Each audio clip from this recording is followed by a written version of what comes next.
Hello, I'm James Ezimoha. Welcome to Africa News, where we'll bring you the latest updates from across the African continent. Let's see your headlines. DR Congo government to send a delegation to Angola on Tuesday for peace talks with M23 rebels. Illegal gold mining threatens $2 billion cocoa industry in Ghana, destroys hectares of farmland. Sudan Army uncover mass grave in an area retaken from paramilitary control.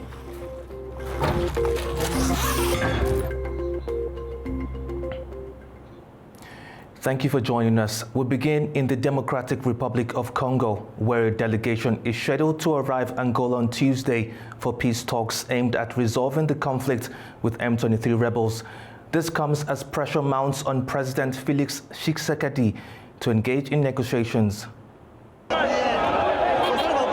The Democratic Republic of Congo has announced it will send a delegation to Angola on March 18th for crucial talks to address the escalating conflict with the M23 rebel group.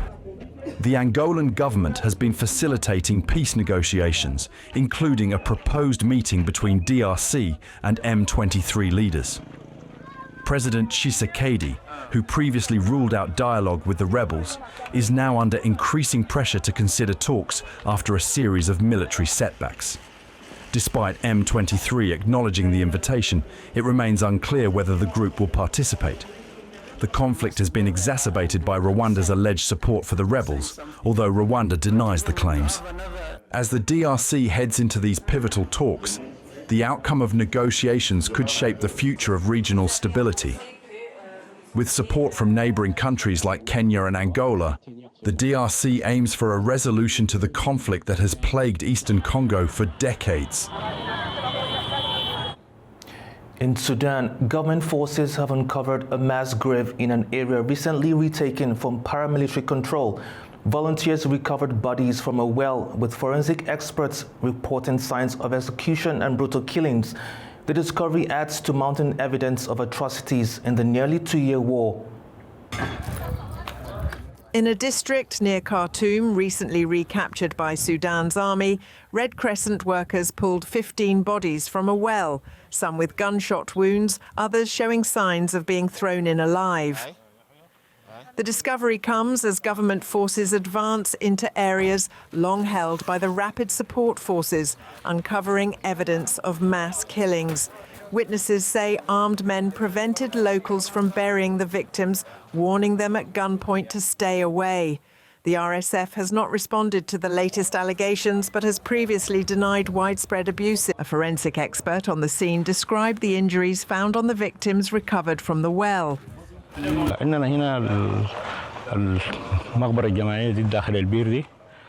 found here this mass grave inside this well. The injuries were caused by gunshots, head injuries. The entry and exit points of the bullets are there.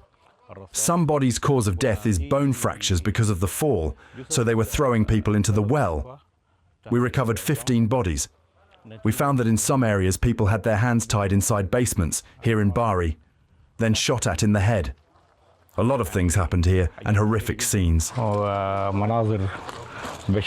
local resident recalled the fear they lived under when the area was controlled by paramilitary forces. It's hard. Even the people who shot the fire and killed these people, the people here wanted to bury the bodies. There were about 4 or 5 bodies that they wanted to bury, but they, referring to armed men, warned us not to go near them. If you got closer, they would shoot you. They scared us, so we ran away and left them. They then took them and threw them. That's why we reported it to the civil defence, telling them there were bodies here. And those people, referring to civil defence members, helped protect us so we could bury them. The gruesome discovery in Sudan highlights the deep scars left by nearly 2 years of war. As the army retakes more territory, evidence of mass killings continues to emerge. With both sides trading accusations, the conflict's toll on civilians remains devastating.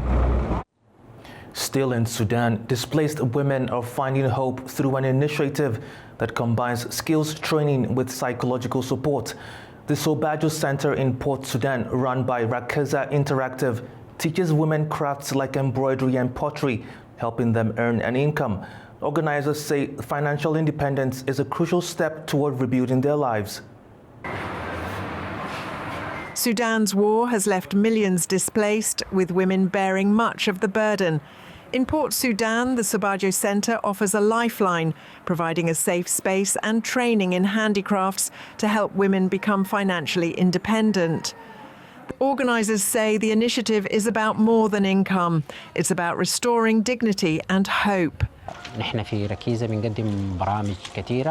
at Rakiza offer many programs and are proud of our initiative, the Sabajo Centre. Sabajo opens a real opportunity for women to earn an income and become self-reliant, which not only improves their standard of living, but also improves society as a whole. The idea has always been to not only teach them a craft or a specific type of art, but to help them build a new life that enables them to live in a different way.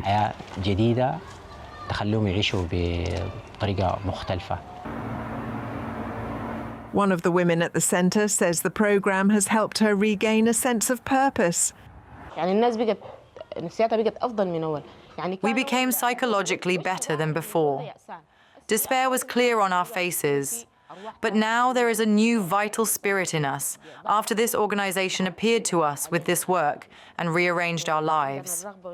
I hope the future will be better because we have the desire and hope for many things to come true. This is what we feel, and I personally feel that I am becoming better than before. I wasn't functioning before.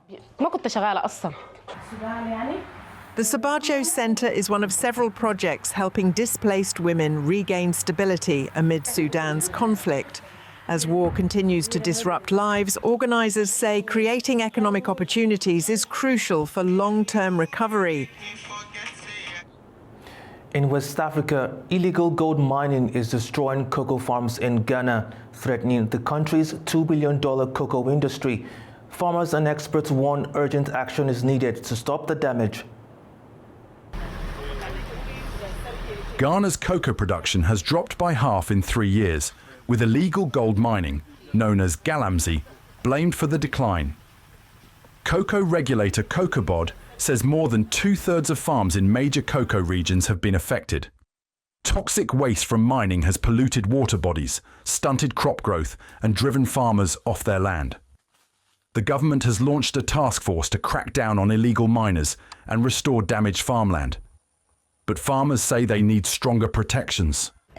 Some people believe that gold deposits can be found near cocoa farms, so they go about buying land from farmers and engage in illegal mining in search of gold. Many cocoa farms have been destroyed because of illegal mining. Experts say the problem goes beyond farmers and needs government intervention. Sometimes the farmers don't actually sell the farms out. They are driven out of their plots by all unconventional means. They can flood your farm with the dirty water and then from the Galamsey pits, and you cannot go in there and you have to abandon the farm. Those things are there. So when it comes to Galamsey, Cocobod cannot address the issue of Galamsey. It is the state that needs to address the issue of Galamsey. Around 19,000 hectares of cocoa farms have been lost by gold mining activities, according to the Ghana Cocoa Board. The price of gold reached $2,949.90 per troy ounce in February. In southern Africa, Zimbabwe's Kirsty Coventry is the only African candidate in the race for the International Olympic Committee presidency. If the 41-year-old is elected, she would make history as the first African and youngest person to hold the role. Retired Olympic champion and Zimbabwe sports minister Kirsty Coventry is in the running to lead the International Olympic Committee. The 41-year-old is the only African contender, raising hopes for greater fairness in sports and better support for athletes. According to Coventry, funding young athletes early in their careers would help level the playing field, especially for nations with fewer resources. Some believe Coventry's leadership could bring change, ensuring smaller nations have a stronger voice in global sports. I have a look at how the Olympics is run, and as much as it's called an amateur sport, you know, there's some countries that are able to throw a lot of money to support their athletes. The lesser nations need a voice. They need a voice to be able to compete. Kirsty did that in the pool herself, and Kirsty, if she does get the position, has that ability from a sort of seniority perspective to say, you know what, if we're calling this a sport for everyone, then where does the fairness come in? Others say her candidacy represents a breakthrough for women in sports leadership. Because never mind the fact that it's huge that she'll be the first African, she'll be the youngest, but the fact that she's a woman who's achieving that, it speaks a lot to young girls, it speaks a lot to those that are aspiring for even roles that are not in sport. If Coventry wins, she would bring a new perspective to the IOC, one shaped by personal experience as an athlete and a leader. The election takes place at the 144th IOC session in Paris between the 18th and 21st of March. We turn to East Africa, where Kenya has launched the Nairobi River Basin Rehabilitation and Affordable Housing Project, a $385 million initiative led by Energy China. The project aims to clean up the heavily polluted Nairobi River, build 50,000 housing units, and create 40,000 jobs. President William Ruto says the effort will boost public health, urban resilience, and environmental sustainability. The Nairobi River, once a lifeline for Kenya's capital, has suffered years of pollution and seasonal flooding. Now, a new project led by Energy China aims to change that. The Rehabilitation Initiative, launched by President William Ruto, will address sewage treatment, river dredging, and waste management. It also includes a 60-kilometre sewer line and affordable housing for residents in flood-prone areas. Officials say the project, expected to be completed in 2027, will transform Nairobi's urban landscape while strengthening Kenya-China cooperation. According to the plan, the River Course project will be finished by April 2027, which will shield local residents from floods and present them with an ecology park, well-designed views, and community centres. The Nairobi River project is Kenya's first large-scale ecological restoration effort, signalling a major step toward cleaner waterways and sustainable urban development. Well, that's all we have today in Africa News. Thank you for watching and stay tuned to A News.